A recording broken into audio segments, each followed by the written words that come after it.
worry in our lives comes, listen to this, from either A, forgetting the power of Jesus over the storm, or B, doubting his commitment to you in the storm.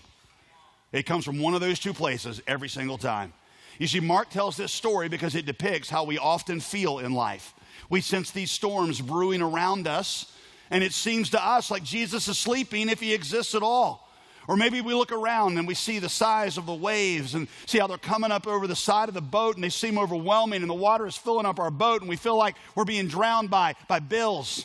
Or by concerns in our marriage, or problems with our kids, or issues at work, or too much you're trying to balance with school or schedules or health problems. And you ask, how am I going to make it? And you look up at Jesus and say, do you even care?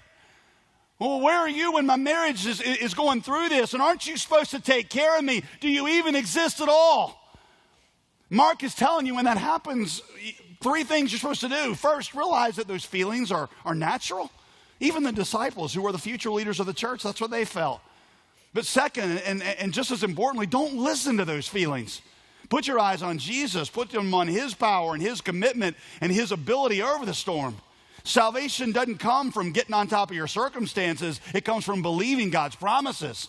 So get your eyes off your circumstances and put them on the promises of Jesus. Third, when you feel like you're drowning, it's okay to wake Jesus up. He wasn't irritated by being woken up. He was only angered by their lack of faith. He wants you to wake him up. He puts you in situations intentionally so that you will wake him up. So wake him up and say, I know that you care. So I know that you're going to work in this situation because you promised you would. Now, you ask, well, if Jesus really loves us, why wouldn't he keep me from the storm? That's a great question. In verse 35, I showed you, it was his idea to cross the sea to begin with.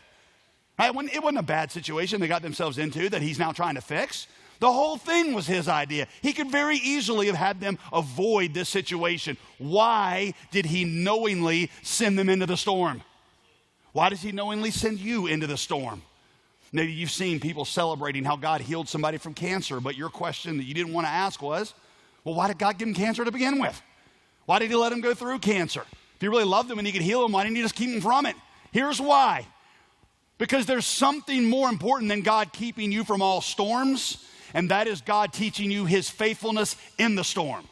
And see, there are certain things about God that you can only learn in the storm. So God sends you into storms because storms are his laboratory in which he teaches you about himself. And the knowledge of God is the greatest thing you can ever possess on earth. It's even better than a storm-free life. So God says, let them go through storms so they can see my faithfulness and my power in those storms.